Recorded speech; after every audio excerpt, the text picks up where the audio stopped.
Hello everyone, Eklavya academy में आपका स्वागत है। सेट थ्योरी सीरीज का लेक्चर नंबर 2 है, जिसमें हम representation of a set and some important set of numbers देखेंगे। लेक्चर 1 में अपन लोगों ने इंट्रोडक्शन एंड डेफिनेशन देखी थी। तो इंट्रोडक्शन में mathematics is a language and set treat as a symbol and developed by George Cantor. फिर डेफिनेशन में अपन लोगों ने देखा था a well defined collection of distinct object is called set. और जो वेल डिफाइंड शब्द को अच्छे से अपन लोगों ने समझा था। A well defined we mean there is no ambiguity और कंफ्यूजन रिगार्डिंग इंक्लूजन और एक्सक्लूजन। फिर उसको अच्छे से समझने के लिए कुछ एग्जाम्पल किए थे और आपको उस लेक्चर के लास्ट में आपको एक क्वेश्चन दिया था। आई होप आप उसको करके लाए होंगे और इस लेक्चर के लास्ट में उसको हम डिस्कस करेंगे। तो अपन लोग लेक्चर नंबर 2 स्टार्ट करते हैं। Point number 3, representation of a set.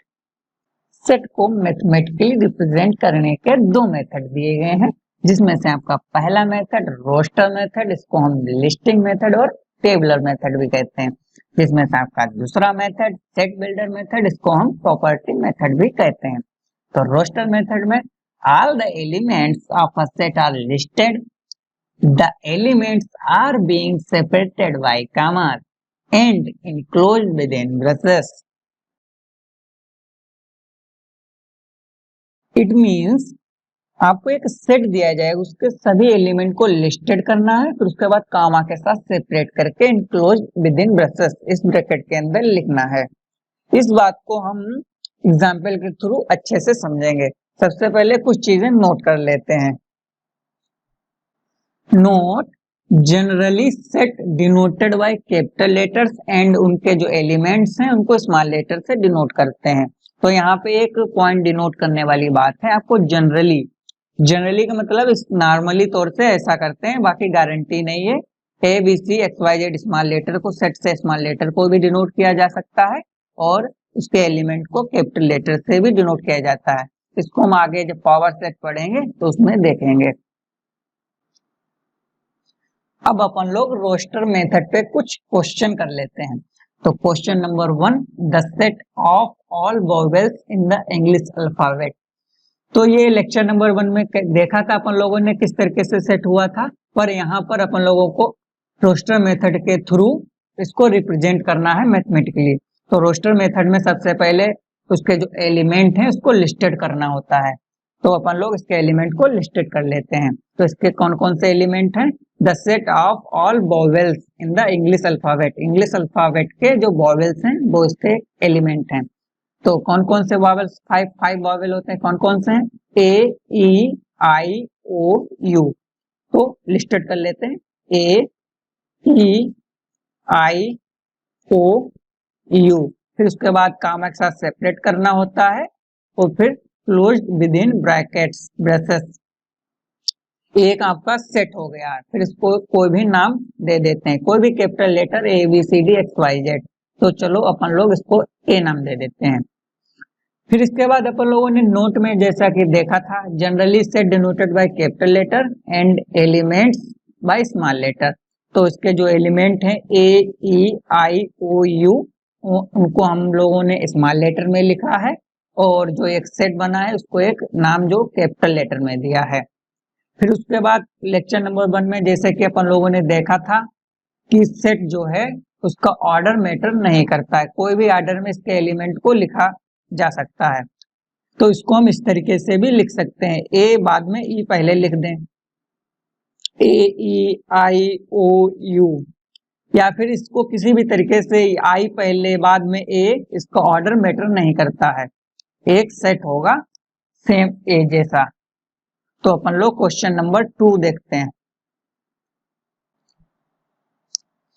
Question 2, the set of odd natural number less than 10।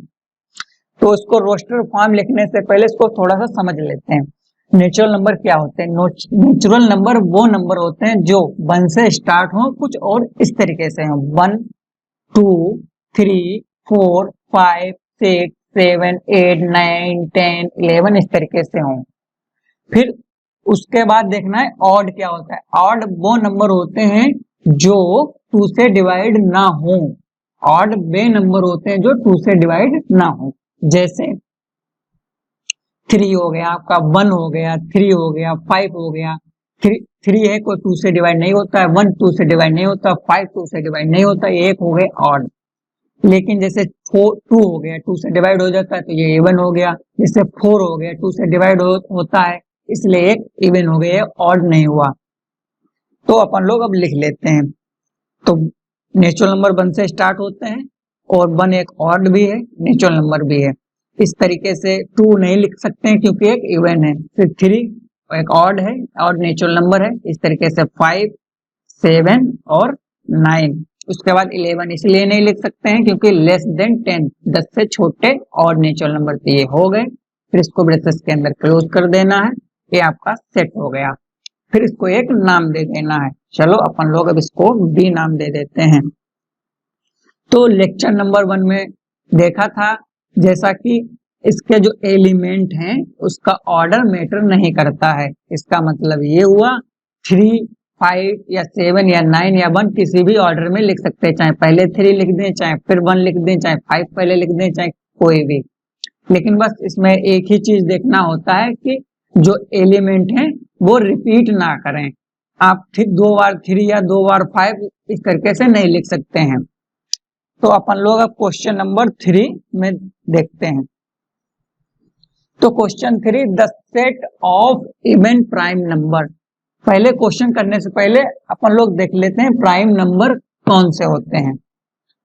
तो प्राइम नंबर वो नेचुरल नंबर होते हैं। प्राइम नंबर वो नेचुरल नंबर होते हैं जो 1 से बड़े हों और 1 से डिवाइड हों और खुद से डिवाइड हो, उसके अलावा किसी से भी डिवाइड ना हो, वो नेचुरल नंबर प्राइम नंबर कहे जाते हैं। प्राइम नंबर वो नंबर होते हैं जो 1 से, प्राइम नंबर वो नेचुरल नंबर होते हैं जो 1 से बड़े हों, 1 से डिवाइड हो और खुद से डिवाइड हो, उसके अलावा किसी से भी डिवाइड ना हो, वो नेचुरल नंबर प्राइम नंबर होते हैं। समझ में आया होगा आप लोगों को, आई होप। इसके बाद इवन प्राइम नंबर, जैसे 1 से बड़े हो 2 लेते हैं, 1 से बड़े नेचुरल नंबर लेते हैं, जैसे 2 ले लेते हैं। 2 1 से डिवाइड होता है, 2 खुद से डिवाइड होता है, इसके अलावा किसी से भी डिवाइड नहीं होता है। तो 2 नंबर जो है आपका 2 नेचुरल नंबर प्राइम नंबर हो गया। अब 3 देखते हैं। 3 1 से बड़ा भी है और नेचुरल नंबर है, तो 3 नेचुरल नंबर आप 1 से बड़ा हो गया, 1 से डिवाइड होता है। 3 खुद से तो डिवाइड होता है कोई भी नंबर, तो इसके अलावा ये किसी से भी डिवाइड नहीं होगा, तो ये एक प्राइम नंबर हो गया। अब 4 देखते हैं। 4 1 से बड़ा नेचुरल नंबर तो है ही, 4 खुद से तो डिवाइड होता है, बट यहाँ 2 से डिवाइड हो गया इसके अलावा, तो ये एक प्राइम नंबर नहीं होगा क्योंकि ये 1 और खुद के अलावा तीसरे से डिवाइड हो गया। इसी तरीके से 5 1 से डिवाइड होता है, 5 खुद से डिवाइड होता है, इसके अलावा किसी से भी डिवाइड नहीं होगा, तो इसलिए प्राइम नंबर हो गया। पर 6 1 से डिवाइड ग्रेटर देन 1 तो है ही, इसके बाद नेचुरल नंबर तो है ही, लेकिन 1 से डिवाइड हो रहा है। 6 खुद से तो खुद डिवाइड होता है, बट ये 2 से भी डिवाइड हो रहा है और 3 से भी डिवाइड हो रहा है, इसका मतलब ये प्राइम नंबर नहीं होगा। तो अपन लोग लिख लेते हैं। इसके बाद इवन कौन कौन से होते हैं? इवन वो नंबर जो 2 से डिवाइड हो, जैसे 2 हो गया, खुद से खुद नंबर तो डिवाइड हो गया। 4 हो गया, 2 से डिवाइड होता है। 6 हो गया, 2 से डिवाइड होता है। 8 हो गया, 2 से डिवाइड होता है। 9 2 से डिवाइड नहीं होता है, इसके लिए इवन नंबर नहीं है। अब उसके बाद इवन प्राइम नंबर की बात हो रही, तो प्राइम नंबर कौन कौन से पहले थोड़ा सा लिख लेते हैं। 2 के बाद 3 है, 5 है, 5 बाद 7 है, 9 नहीं क्योंकि 3 से भी डिवाइड हो रहा है। उसके बाद 7 हो गया, 11 हो गया, 13 हो गया, इस तरीके से। अब अपन लोग एक चीज देखते हैं, इसमें अगर इवन देखते हैं तो इवन केवल 2 दिख रहा है, उसके बाद 3 5 7 11 13 इस तरीके से आएगा। तो अब इसमें आगे इवन नंबर आएगा कि नहीं आएगा, एक लॉजिक देखते हैं। देखिए पहले नंबर 1 एक ऑड नंबर है, इवन पहले नेचुरल नंबर जो 1 है वो एक ऑड नंबर है, फिर दूसरा जो नेचुरल नंबर 2 एक इवन नंबर है, फिर तीसरा जो नेचुरल नंबर 3 है वो एक ऑड है, फिर चौथा नेचुरल नंबर है वो एक इवन नंबर है। यानी कि इस तरीके से ऑड इवन इस तरीके से चलता जा रहा है। तो इवन नंबर कौन से होते हैं? जो 2 से डिवाइड हो। तो इसका मतलब ये हुआ 2 से डिवाइड होगा 4 6, यानी कि जो ऑड के बाद जो इवन आएंगे वो 2 से डिवाइड होंगे।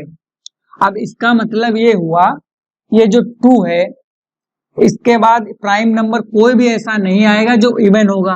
क्यों? क्योंकि बाकी नंबर तो ऑड है, लेकिन जो इवन नंबर होंगे वो 2 से डिवाइड हो जाएंगे, तो वो एक प्राइम नंबर नहीं होगा। क्योंकि प्राइम नंबर वो होते हैं, वो नेचुरल नंबर जो 1 से बड़े भी हों, जो 1 से डिवाइड हो, खुद से डिवाइड हो, उसके अलावा किसी से डिवाइड ना हो, बट वो अगर इवन होंगे तो 2 से डिवाइड हो जाएंगे। तो इसलिए कोई भी 2 से बड़ा नंबर इवन अगर है तो वो एक प्राइम नंबर नहीं होने वाला है। इसलिए इसमें केवल 2 जो नंबर है वही आएगा। तो अपन लोग इसको 2 को लिख लेते हैं। तो अपन लोग इसको ब्रेसेस के अंदर क्लोज कर देते हैं, क्योंकि इसके बाद कोई भी एलिमेंट नहीं है तो उसमें कामा नहीं लगाएंगे। फिर इसको कोई भी नाम दे देते हैं, अपन लोग इसको नाम x दे देते हैं। फिर अपन लोग क्वेश्चन नंबर 4 देखते हैं। तो क्वेश्चन नंबर 4 में the set of letters forming the word school. तो स्कूल के जो लेटर हैं उसको फॉर्मिंग करना है, तो अपन लोग लिख लेते हैं capital S, capital C, capital H, double O और एल। लेकिन लेक्चर नंबर 1 में अपन लोगों ने देखा था कि जो एक सेट होता है उसके जो एलिमेंट होंगे वो रिपीट नहीं करेंगे, बट यहाँ पे ये ओ है वो रिपीट हो रहा है। तो इसका मतलब ये हुआ इसको क्या करना होगा, इसको आपको हटाना पड़ेगा यहाँ से। फिर उसके बाद इसमें कामा लगा देना है और उसके बाद इसको अपन लोगों को पता है ब्रेसेस के अंदर क्लोज कर देना। ये आपका हो गया सेट। अब अपन लोग इसको नाम देंगे, पर नाम देते समय यहाँ पर एक चीज ध्यान रखना होगा, ये जो कैपिटल लेटर है SCHOL, इस नाम का आपको इस सेट को नाम नहीं देना होगा, नहीं तो कंफ्यूजन हो जाएगा। तो अपन लोग इसको नाम दे देते हैं कोई भी, इसको दे देते हैं वाई, क्योंकि इसके अंदर वाई नाम का कोई भी कैपिटल लेटर नहीं है। अब अपन लोगों ने अभी नोट में जो देखा था जनरली शब्द बोला था ना, इसीलिए अपन लोगों ने बोला था, क्योंकि यहाँ ये इसके जो एलिमेंट हैं वो कैपिटल लेटर में भी लिखे गए हैं। देखिए ना SCHOL, और ऑर्डर मैटर नहीं करता है, तो इसको चाहे C पहले लिख लें, S बाद में लिख लें, H पहले लिख लें, H बाद में लिख लें, ये किसी भी ऑर्डर में लिख लेंगे, ये आपका सेट हो जाएगा।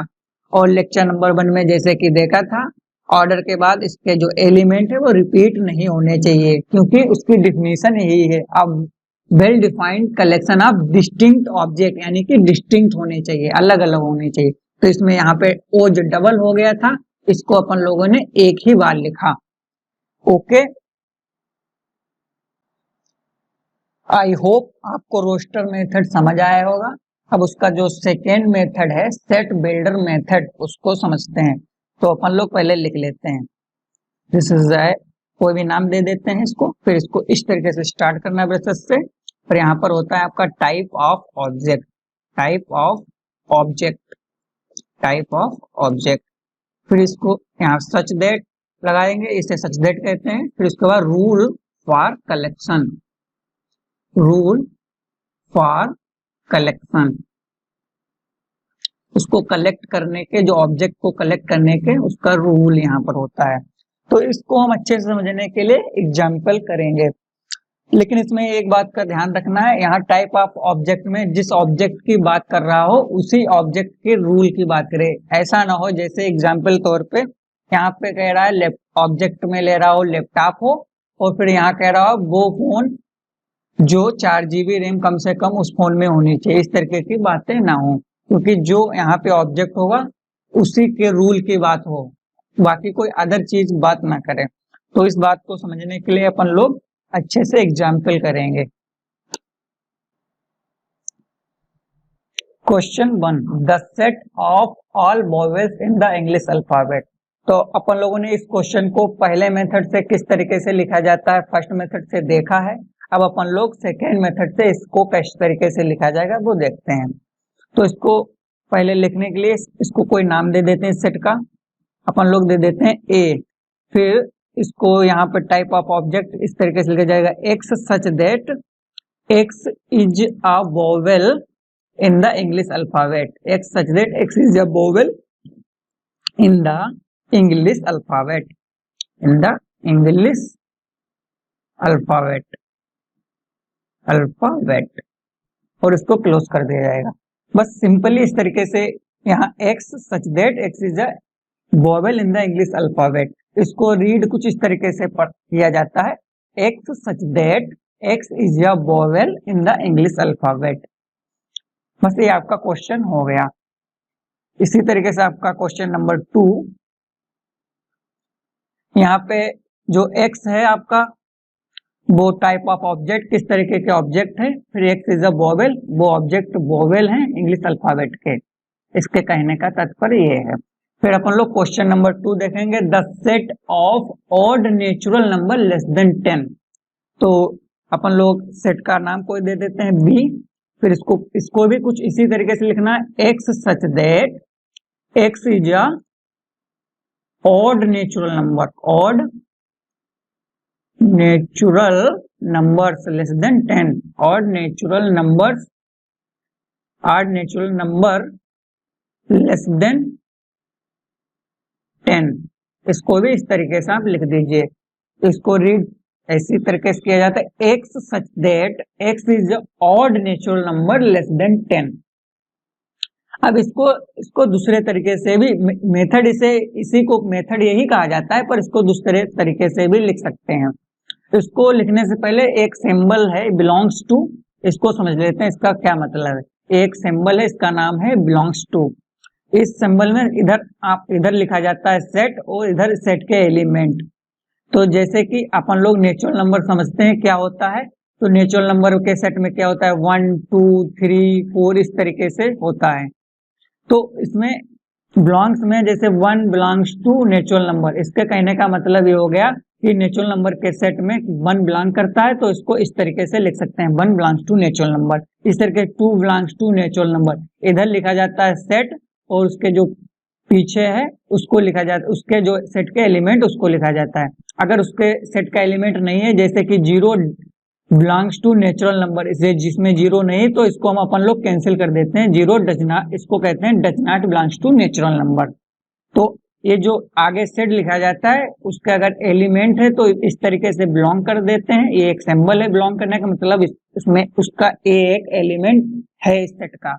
और अगर ए एलिमेंट उसके सेट का नहीं है, आगे वाले सेट का जो आगे लिखा हुआ है, इसका मतलब हुआ डज नॉट बिलोंग्स टू, यानी कि इस तरीके से लिखने के बाद उसको इस तरीके से कट कर देते हैं, जैसे कि 0 इसमें नेचुरल नंबर के सेट में नहीं होता है, एक सिंबल है। तो अपन लोग अब आगे समझते हैं इसको किस तरीके से दूसरे मेथड से लिखा जाएगा। तो एक्स, वो X belongs to natural number such that X is less than 10, एक सिंबल है लेस देन, 10 से छोटे। अब यहाँ पर जैसे कि अपन लोगों ने इसकी जो मेथड है उसमें देखा था कि टाइप ऑफ ऑब्जेक्ट, ये हो गया आपका टाइप ऑफ ऑब्जेक्ट। एक्स वो एक्स जो नेचुरल नंबर के एलिमेंट है, X belongs to natural number, यानी कि एक्स जो है वो नेचुरल नंबर के एलिमेंट हो। Such that rule for collection, क्या रूल है कि वो जो एलिमेंट है वो लेस देन 10 होने चाहिए, यानी कि जो नेचुरल नंबर है वो लेस देन 10 होने चाहिए। ये आपका सेकेंड मेथड को रिप्रेजेंट करने का तरीका है। अब अपन लोग क्वेश्चन नंबर 3 देख लेते हैं। तो question number 3, the set of even prime number, तो इसको भी अपन लोग कोई भी नाम दे देते हैं, अपन लोग इसको देते हैं एक्स। तो इसमें x such that X is a even prime number, even prime number.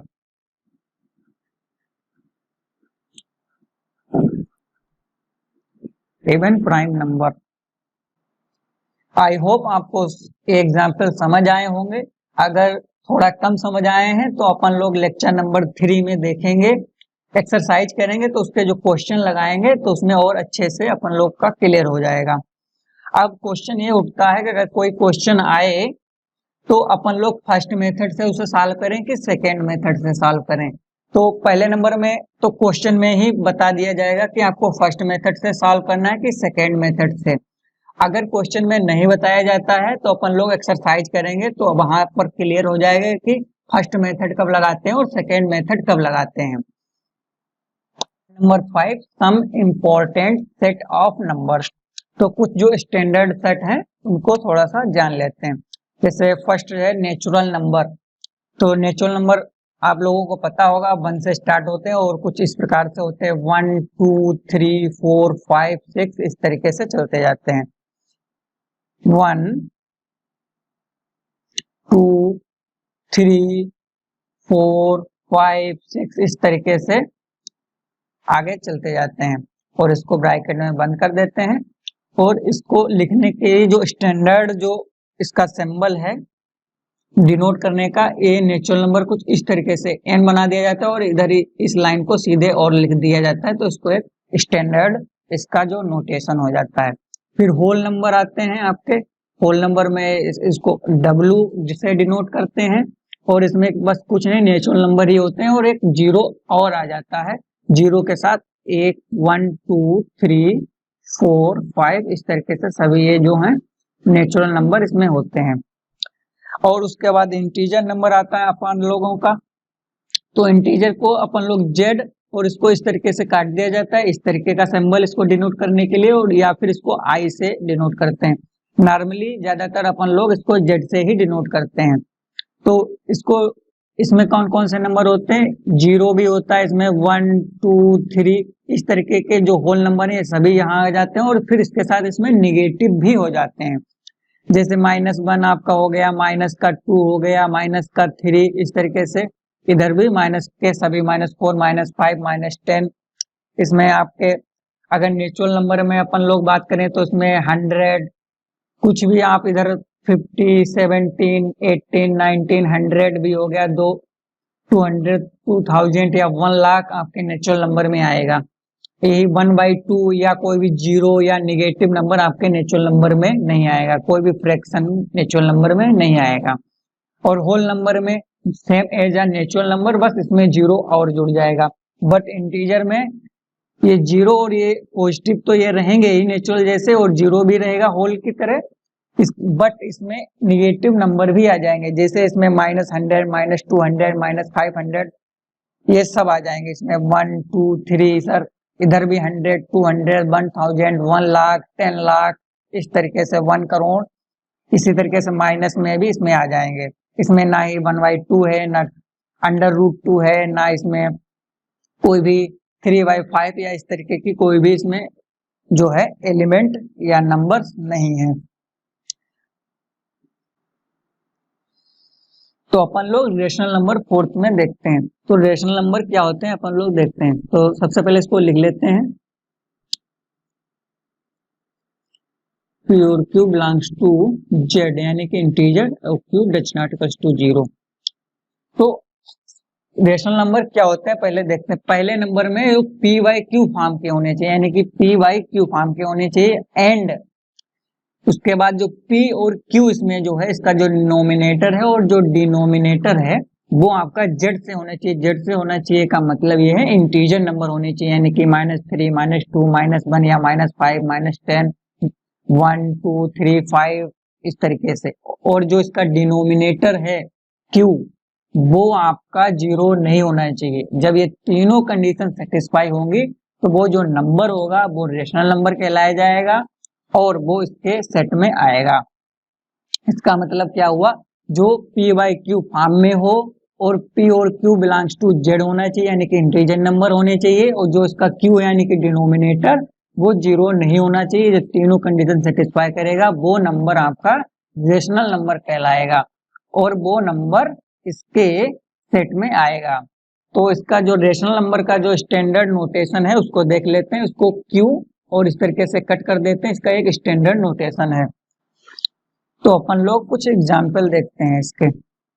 1/2 क्या एक रेशनल नंबर होगा कि नहीं होगा, तो देखते हैं किस तरीके से ये तीनों कंडीशन अगर सेटिस्फाई कर रही होंगी तो एक रेशनल नंबर हो जाएगा, अगर नहीं कर रहे होंगे तो ये रेशनल नंबर नहीं होगा। तो फर्स्ट कंडीशन क्या है, पी वाई क्यू फॉर्म में होना चाहिए, यानी कि ये पी वाई क्यू फॉर्म में है, बिल्कुल ये फर्स्ट कंडीशन सेटिस्फाई कर गई। दूसरी कंडीशन क्या है, पी और क्यू जो है वो जेड से होने चाहिए, यानी कि इंटीजर नंबर होने चाहिए। हाँ, यहाँ पे 1 है और यहाँ पे 2 है, यानी कि पी और क्यू, हाँ बिल्कुल ये इंटीजर नंबर के हैं 1 और 2, ये देखिए दूसरी कंडीशन सेटिस्फाई करेगी। तीसरी कंडीशन जो है Q does not equals to 0, यानी कि जो इसका डिनोमिनेटर है वो 0 नहीं होना चाहिए। हाँ बिल्कुल 2 है, यानी कि 0 नहीं है, this is does not equals to 0। इसका मतलब तीनों कंडीशन सेटिस्फाई कर गई। इसका मतलब ये हुआ 1/2 ये हो गया रेशनल नंबर। इसका मतलब इसका एक एलिमेंट हो गया इसके रेशनल नंबर के सेट का। इसको मैथमेटिकली इस तरीके से लिख सकते हैं 1/2 बिलोंग्स टू Q, और इसको कट यानी कि स्टैंडर्ड नोटेशन जो रेशनल नंबर का है, इसका मतलब ये हो गया 1/2 इस रेशनल नंबर के सेट में बिलोंग करेगा, यानी कि इसमें है, इसका मतलब ये होता है। इसके बाद इसी तरीके से 3/2 भी बिलोंग कर जाएगा, क्यों क्यों कि 3/2 PQ फॉर्म में भी है, और 3 और 2 जो कि आप देख ही सकते हैं, ये 3 और ये है 2 जो कि इंटीजर नंबर है। तो ये जिसका जो डिनोमिनेटर है 2, यानी कि Q does not equal to 0, जो कि 0 के बराबर नहीं है क्योंकि वो है 2, यानी कि तीनों कंडीशन सेटिस्फाई कर गया, ये आपका Q में बिलोंग कर जाएगा, यानी कि एक रेशनल नंबर होगा। फिर इसके बाद इसी तरीके से आपको बताना है -3/4 क्या आपका एक रेशनल नंबर है कि नहीं, बिल्कुल। क्यों, -3 फर्स्ट कंडीशन क्या है, PQ फॉर्म में होना चाहिए, बिल्कुल है। और सेकेंड कंडीशन है ये जो P और Q यानी कि जो नोमिनेटर है जो डिनोमिनेटर है वो आपका Z से होना चाहिए, Z से मतलब इंटीजर नंबर होने चाहिए। -3 और 4 ये इंटीजर नंबर है, यहाँ पर देख सकते हैं आप -3 और ये इस 3 के आगे 4 आएगा, ये आपका 4, ये आपका इंटीजर नंबर हो गया। इसके बाद जो इसका डिनोमिनेटर है यानी कि Q वो 0 नहीं होना चाहिए, यहाँ बिल्कुल 4 है, यानी कि 0 के बराबर नहीं है, यानी कि तीनों कंडीशन ये कर गया सेटिस्फाई। इसका मतलब -3/4 ये आपका हो गया रेशनल नंबर। रेशनल नंबर यानी कि इसके Q के सेट में आपका बिलोंग करेगा, यानी कि रेशनल नंबर के सेट में बिलोंग करेगा ये नंबर, इसका एलिमेंट है। इसी प्रकार से अपन लोग देख सकते हैं क्या 1 क्या एक रेशनल नंबर होगा कि नहीं होगा।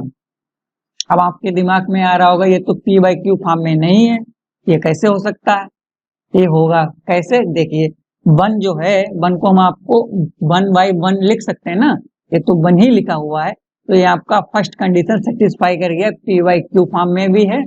और ये जो आपका डिनोमिनेटर है जो नोमिनेटर यानी कि P और जो Q है आपका P और Q वो 1 है, यानी कि Z है, यानी कि 1 इसमें बिलोंग करता है। ये देखिए आपका इंटीजर नंबर, यानी कि सेकेंड कंडीशन भी सेटिस्फाई कर गया। ये जो थर्ड कंडीशन है इसकी Q does not equals to 0, यानी कि ये जिसका जो Q है यानी कि डिनोमिनेटर 0 बराबर नहीं होना चाहिए, हाँ बिल्कुल देखिए 1 है, 1 डज नॉट इक्वल्स टू 0, यानी कि थर्ड कंडीशन भी सेटिस्फाई कर गया। इसका मतलब ये हुआ 1 जो है आपका रेशनल नंबर है, रेशनल नंबर इसका मतलब 1 belongs to Q, standard set notation है रेशनल नंबर का उसमें। इसी प्रकार से आपको बताना है 0 क्या एक रेशनल नंबर है, बिल्कुल। क्यों, इसको भी अपन लोग 0 को 0/1 कर सकते हैं। इसका फर्स्ट कंडीशन क्या है, तो ये एक PQ फॉर्म में होना चाहिए, बिल्कुल है PQ फॉर्म में। इसके बाद सेकंड कंडीशन क्या है, P और Q वो बिलोंग करने चाहिए Z से, यानी कि वो इंटीजर नंबर होने चाहिए, बिल्कुल। 0 और 1 क्या है आपके इंटीजर है, ये देखिए आपका ये 0 है, आपका ये 1 है, इंटीजर नंबर है। ये थर्ड कंडीशन आपकी क्या है, Q does not equal to 0, हाँ नीचे जो डिनोमिनेटर है वो 0 नहीं है, बिल्कुल सही है, यानी कि तीनों कंडीशन सेटिस्फाई करिए, यानी कि 0 बिलोंग्स टू Q यानी कि रेशनल नंबर। और यहाँ पे ऊपर 0 हो सकता है, यानी कि नोमिनेटर में 0 हो सकता है, डिनोमिनेटर में 0 नहीं होना चाहिए। डिनोमिनेटर में 0 क्यों नहीं होना चाहिए, देखते हैं। जैसे कि 1/0 क्या होता है, अब आपको लग रहा होगा 1/0 तो अपन लोग इन्फिनिटी होता है, बिल्कुल नहीं, 1/0 इन्फिनिटी नहीं होता है।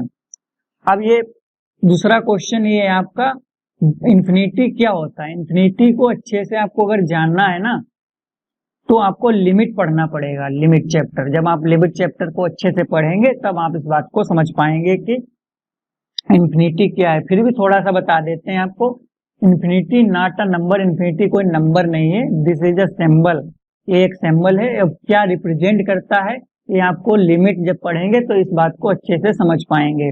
तो 1/0 क्या होता है? 1/0 होता है अनडिफाइंड, यानी कि इस तरीके की चीज कोई भी मैथ में डिफाइंड ही नहीं है।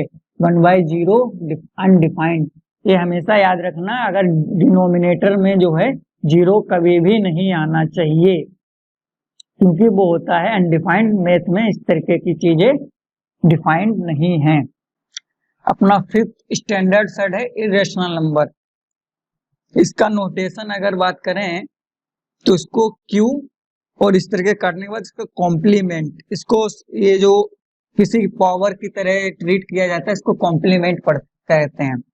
इसका नोटेशन कुछ इस प्रकार से होता है। तो इरेशनल नंबर क्या होते हैं इसके बारे में बात करते हैं। An irrational is a number, an irrational is a number that can be expressed as a fraction for any integer. वो फ्रैक्शन नहीं होना चाहिए किसी भी इंटीजर के, जैसे पी बाई क्यू फॉर्म में नहीं होना चाहिए, जैसे कि अपन लोग रेशनल नंबर में जो पी बाई क्यू फॉर्म है वो नहीं होना चाहिए। एंड उसके बाद जो इरेशनल नंबर होते हैं वो डेसिमल एक्सपेंशन, यानी कि डेसिमल एक्सपेंशन उसका है वो नाइदर टर्मिनेट, ना ही तो वो टर्मिनेट करते हैं, नॉ बिकम पीरियोडिक, ना ही वो पीरियोडिक होते हैं। तो अब एग्जाम्पल देखते हैं। एग्जाम्पल में अपन लोग जैसे कि पाई इसका एग्जाम्पल है, पाई हो गया आपका, ई हो गया, √2, √5 हो गया, √7 हो गया।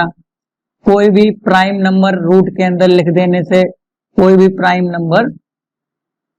नंबर अपन लोगों ने आज इसी लेक्चर में समझा क्या होता है। रूट के अंदर कोई भी प्राइम नंबर लिख देंगे वो आपका हो जाएगा इरेशनल नंबर। और पाई भी है, ई भी है, इस प्रकार के कई नंबर, पाई स्क्वायर भी आपका हो जाएगा इसी प्रकार से, ई स्क्वायर, पाई इंटू ई भी आपका मल्टीप्लिकेशन के साथ ये भी आपका एक इरेशनल हो जाएगा। अब आपके दिमाग में आ रहा होगा कि पाई तो 22/7 होता है। बिल्कुल नहीं, 22/7 जो है ये एक रेशनल नंबर है। कैसे? पी बाई क्यू फॉर्म में भी है, पहली कंडीशन। सेकंड कंडीशन क्या थी? पी और क्यू यानी कि जो डिनोमिनेटर और जो नोमिनेटर है वो इंटीजर के होने चाहिए, बिल्कुल 22 और 7 एक इंटीजर है। और थर्ड कंडीशन क्या थी? जो ये जो डिनोमिनेटर है वो जीरो नहीं होना चाहिए। हाँ बिल्कुल ये जीरो नहीं है, इसका मतलब 22/7 बिलोंग कर गया, यानी कि ये जो एलिमेंट है वो एक रेशनल नंबर है।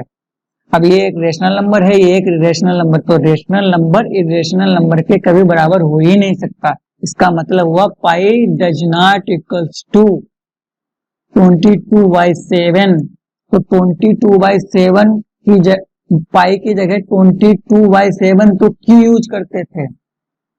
पाई क्या है इसको अच्छे से समझने के लिए एक सेपरेट लेक्चर बनाएंगे कभी हम, फिर भी थोड़ा सा इसको डिस्कस कर लेते हैं। जो पाई है एक इरेशनल है। इरेशनल होने का मतलब है ये पॉइंट के बाद, यानी कि इसका डेसिमल के बाद जो एक्सपेंशन है वो कभी टर्मिनेट और पीरियोडिक नहीं है। इसका मतलब इसको शुरुआत होता है, इसकी वैल्यू 3.14 इस तरीके से चलती चली जाती है आगे काफी, ना ही कभी टर्मिनेट होते हैं और ना ही कभी पीरियोडिक। ये जो 22/7 की वैल्यू अगर हम डिवाइड करके लिखते हैं 22/7 को, तो ये भी 3.14 आता है। इसलिए ये 3.14 इसके जो पॉइंट के बाद ये टू डिजिट हैं वो सेम हो जाते हैं। इसलिए बाकी तो अभी आगे काफी इसमें डिजिट हैं, लेकिन ये तो टर्मिनेट हो जाता है, बट इसके ये कुछ डिजिट और इसके डिजिट जो शुरू वाले हैं वो मैच कर जाते हैं। इसलिए 22/7 को हम पाई के अप्रोक्सीमेट यानी कि इक्वल नहीं, लगभग यूज करते हैं। अब आपको ये बताना है कि जो √4 है वो क्या है? एक इरेशनल नंबर है। तो आपको दिमाग में आपके ये आ रहा होगा कि रूट के अंदर लिखा हुआ है तो इरेशनल हो जाएगा। ना, ऐसा नहीं होता है। √4 का मतलब क्या है? 2 ही तो लिखा हुआ, क्योंकि √4 का यानी कि 2 का स्क्वायर यानी कि 2। अब 2 एक रेशनल नंबर, इसका मतलब ये एक रेशनल नंबर नहीं है, एक रेशनल नंबर है। इसी प्रकार से रूट में अगर 9 लिखा हुआ है तो ये भी एक 3 लिखा है, इसका मतलब ये रेशनल है, इरेशनल नहीं है। अब आप आपसे एक क्वेश्चन है कि x इक्वल्स टू √4 और x स्क्वायर इक्वल्स टू 4, ये क्या सेम है? अब आपके दिमाग में आ रहा होगा ये तो आइडेंटिकल ही है। क्यों? आप कहेंगे कि इसका स्क्वायर कर देंगे दोनों तरफ से हम, तो ये सेम ही आ जाएगा। बट ऐसा नहीं है। इस बात को बहुत ज्यादा अच्छे से अगर समझना है, हालांकि अभी हम थोड़ा सा किलो या यहाँ के लेवल पे आपको समझा पाएंगे, वो तो अभी समझा ही देंगे, बट इसको बहुत अच्छे से अगर समझना है तो आप एक फंक्शन चैप्टर आएगा, इसके बाद सेट, रिलेशन, फिर फंक्शन, उसमें इस बात को बहुत अच्छे से समझ पाएंगे ये आइडेंटिकल क्यों नहीं है, मतलब सेम, एकदम एग्जैक्ट सेम क्यों नहीं है। अब यहाँ, क्योंकि अब यहाँ के लेवल की बात कर देते हैं। एक्स स्क्वायर इक्वल्स टू 4, इसके कहने का तात्पर्य ये है कि ये जो एक्सप्रेशन है एक्स, यहाँ पे एक्स क्या रखें कि 4 आए, इसका मतलब ये हो गया एक्स बराबर, यहाँ पे एक्स की जगह हम 2 रखेंगे तो 2 का होल स्क्वायर 4 आ जाएगा। इसी प्रकार से जब एक्स बराबर -2 रखेंगे तो माइनस का 2 का होल स्क्वायर बराबर 4 आ जाएगा। यानी कि इस एक्सप्रेशन को दो एक्स की वैल्यू सेटिस्फाई करते हैं। इसका मतलब इसका एक्स के कितने सोल्यूशन हुए, 2 और -2। या इसी बात को इस तरीके से भी √4 और यहाँ पे प्लस और माइनस लगता है, ना कि अंदर प्लस माइनस लगता है। √4 तो हमेशा 2 ही होता है, इससे पहले ही प्लस माइनस लगता है, इसलिए ये +-2 होता है। और अगर x इक्वल्स टू √4 की बात करें तो ये केवल √4 का मतलब हुआ 2 का होल स्क्वायर। इट मीन्स ये केवल 2 लिखा हुआ है, यानी कि x बराबर 2 ही लिखा हुआ है। ये केवल x बराबर 2 है और ये इसके सोल्यूशन x बराबर 2 और -2 दोनों हैं। अगर ये सेम होते तो इसके सोल्यूशन भी सेम आते हैं ना, ये अलग अलग है, इसका मतलब ये सिंपल सी बात है, आइडेंटिकल नहीं है। बट इस आइडेंटिकल क्यों नहीं है, इस बात को अच्छे से जानने के लिए आपको एक फंक्शन चैप्टर आएगा, उसको समझना पड़ेगा। इस चीज को समझने के लिए रियल नंबर क्या होते हैं इस बात को समझते हैं। रियल नंबर में ये रेशनल नंबर और आपके जो एंड इरेशनल नंबर दोनों होते हैं रियल नंबर के अंदर। अब ये जो रेशनल नंबर और रेशनल नंबर जो आप अभी तक टोटल ऊपर से नीचे पॉइंट नंबर 1 में जो नेचुरल नंबर, फिर होल नंबर, उसके बाद इंटीजर, फिर रेशनल और फिर उसके बाद इरेशनल, ये सब मिला के आपके रियल नंबर होते हैं।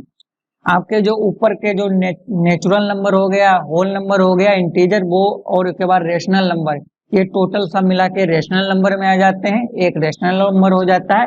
इसके बाद जो बचे हुए होते हैं जो इरेशनल नंबर में आ जाते हैं, तो ये दोनों का सेट आपका एक रियल नंबर का सेट हो जाता है।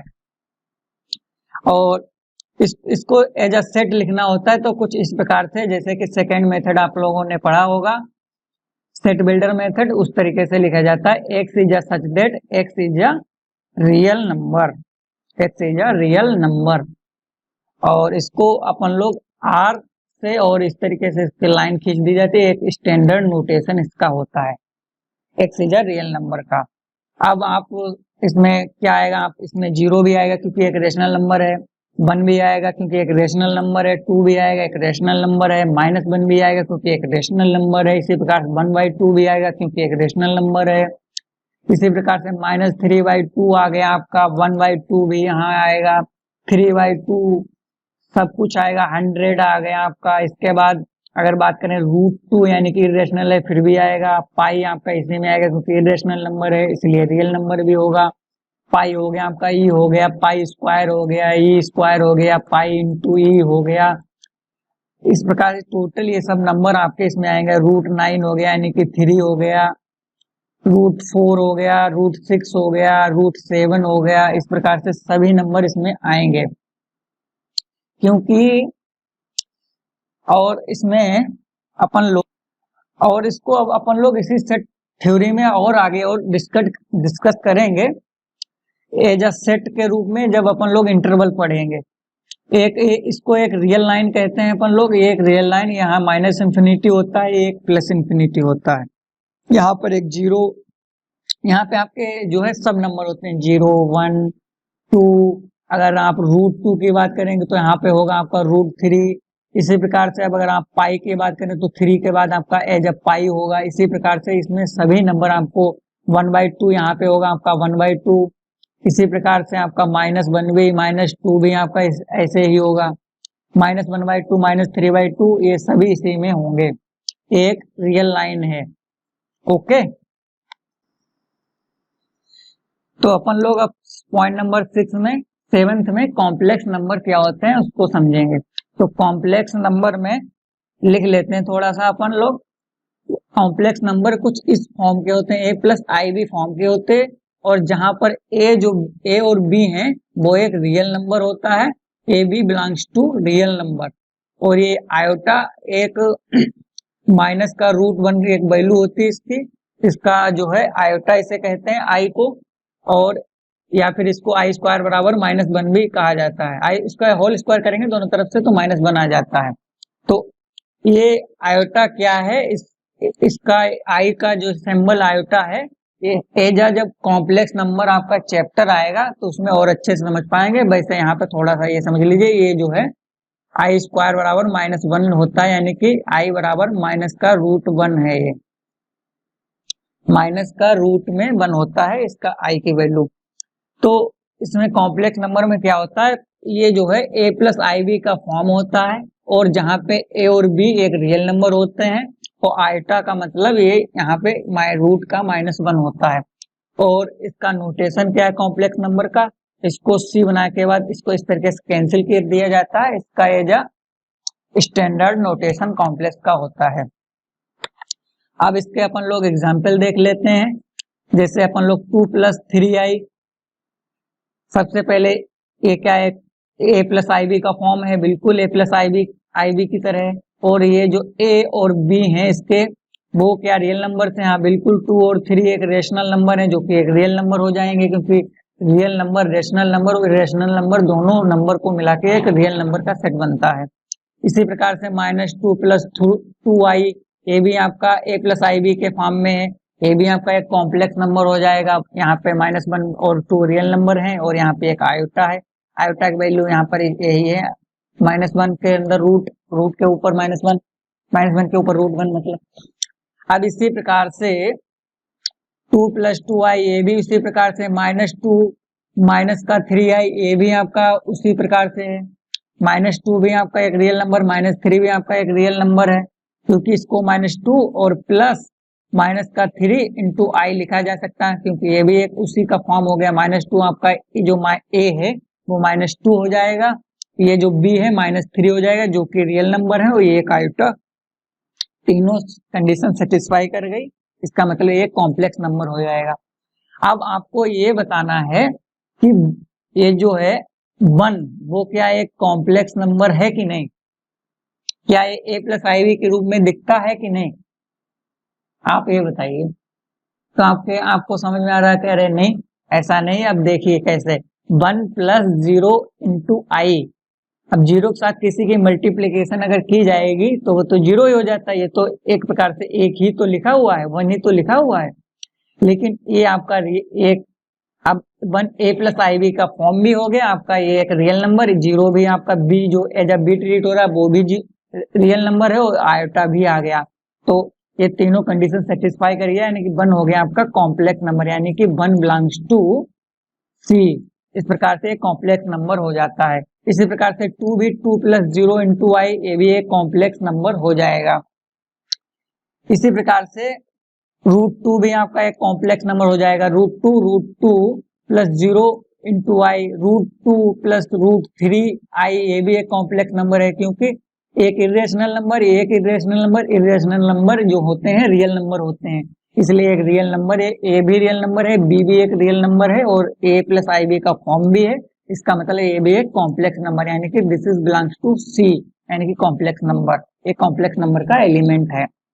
इसी प्रकार से पाई × e × i, ये भी एक कॉम्प्लेक्स नंबर हो जाएगा, क्यों, ये भी एक रियल नंबर है, e भी एक रियल नंबर है, और ये a+ib के फॉर्म में भी है, तीनों कंडीशन सेटिस्फाई हो गई, इसका मतलब ये हो गया कि एक कॉम्प्लेक्स नंबर हो जाएगा। इसी प्रकार से π² + π × ये भी एक कॉम्प्लेक्स नंबर हो जाएगा। अब आपसे क्वेश्चन ये है अगले, अब आपको ये घर से करके लाना है या घर पर करना है। ये जीरो जो है ये क्या एक कॉम्प्लेक्स नंबर होगा? अगर होगा तो किस तरीके से ये तीनों कंडीशन सेटिस्फाई कराइएगा, अगर नहीं होगा तो उसका रीजन भी बताइएगा। अब अपन लोग एक चीज लिख लेते हैं, एक नेचुरल नंबर कंटेनिंग इन W, कंटेनिंग इन Z, कंटेनिंग, इसको कंटेन कहते हैं ए और Q, और ये आपका कंटेनिंग R और ये कंटेनिंग C। ये क्या है इस बात को थोड़ा सा जब आप आगे अभी सबसेट पढ़ेंगे तब समझ पाएंगे, बस आप थोड़ा सा ऐसे ही लिख लीजिए। थोड़ा सा आपको जब सबसेट पढ़ेंगे तो इसको फिर से दोबारा डिस्कस कर लेंगे अपन लोग। अब अपन लोग लेक्चर 1 में जो क्वेश्चन दिया था उसको डिस्कस कर लेते हैं। ये आपका portion number 2 representation of a set लगभग पूरा हो गया है। अब जो क्वेश्चन लेक्चर नंबर 1 में जो क्वेश्चन दिया था हमने कि आपके पास के मंदिर का जो कलेक्शन है वो सेट होगा कि नहीं होगा, तो वो एक सेट नहीं होगा। क्यों? क्योंकि आपके पास, अब आपके जो पास का जो ये पास जो रूल है पास होने का, ये डिफरेंट हो सकता है। क्यों?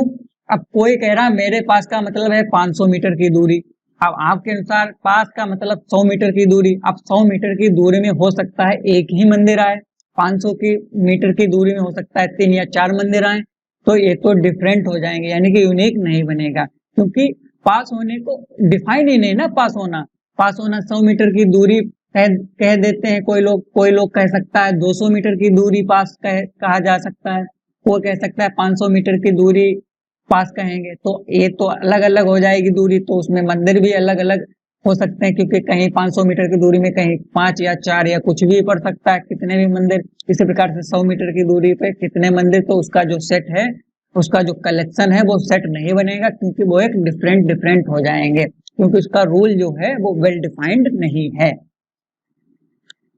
अब इसको अगर वेल डिफाइंड यानी कि इसको एक सेट होना होता तो ये कहते कि आपके 200 मीटर पास का मंदिर, आपके पास के 200 मीटर के अंदर जो मंदिर है उसका कलेक्शन, ये हो जाता सेट। क्यों? 200 मीटर की दूरी पे जो भी जो मंदिर होते हैं आपके वो कलेक्शन में आ जाते। अब ये एकदम क्लियर हो जाता। अब चाहे कोई भी अगर मंदिर का कलेक्शन करता तो उसका सेट एक यूनिक आता है, एकदम स्टैंडर्ड, क्योंकि अपन लोगों को पता है 200 मीटर की ही दूरी तक के जो मंदिर है उसको ही कलेक्ट करना है, उसके अलावा नहीं कलेक्ट करना है। तो एकदम यूनिक, और जो उसका रूल होता कलेक्शन करने का वो वेल डिफाइंड हो जाता, तो एक सेट हो जाता। बट वो जो हमने क्वेश्चन दिया वो एक सेट नहीं होने वाला है। Thank you.